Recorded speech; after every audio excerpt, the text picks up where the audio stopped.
قرأت. أنا أدعي أني أعرف أقرأ في العلم المتعدد.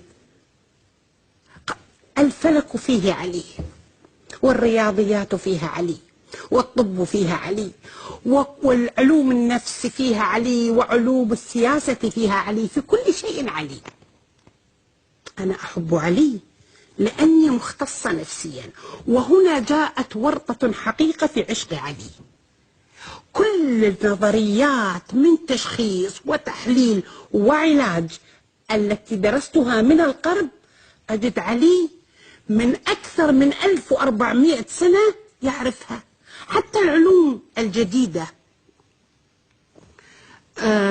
علم الطاقة عنده علي، The Power of Now عنده علي، قانون الجذب Law of Attraction عنده علي، كل شيء في علم النفس عنده علي. كيف عرف هذا المعجزة؟ كل ذلك هل اقتدى به القرب أم إن الفطرة السليمة هدتهم لأن يكونوا مثله؟ أنا لا أعلم. كمتخصصة دقيقة في علم الجنس أنا مضطرة لعشق علي. أمور كثيرة في أحكام الجنس معجزة غير قابلة للتفسير عنده علي. سأذكر قصة واحدة منها. أنا لما رحت أدرس الجنس في سنة 1979 في أمريكا، كان ضمن أبحاثي هو البحث في الإسلام والجنس. مر علي روايات من روايات علي في الجنس. تحدث علي عن وجود غدة في دبر الرجل هي التي يقول فيها إن هاجت هاج وإن هدأت هدأ، ووصفها بجزء في جسم الجمل. فقط من 15 سنة القرب وجد هذه الغدة. كيف علم بها علي لا أعرف. هناك أيضا قصة أخرى صغيرة.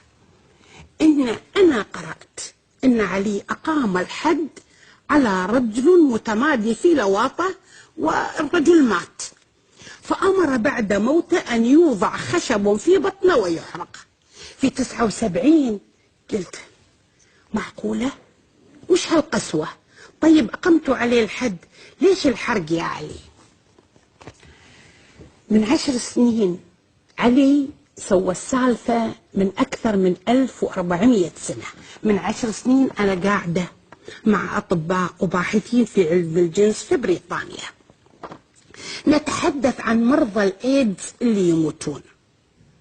فيقول لي دكتور، يقول لي احنا نحاول أن نقنع المريض الإيدز أو عائلته بأن تحرق جثته بعد الموت، والسبب أن فيروس الإيدز لا يموت إلا بالحرق، ولربما الدود اللي يطلع بعد تحلل الجثة لو دودة راحت في شجرة أو نبات صحيح هو تنظير، ولكن التنظير موجود أنه قد وليس من حل إلا حرقه.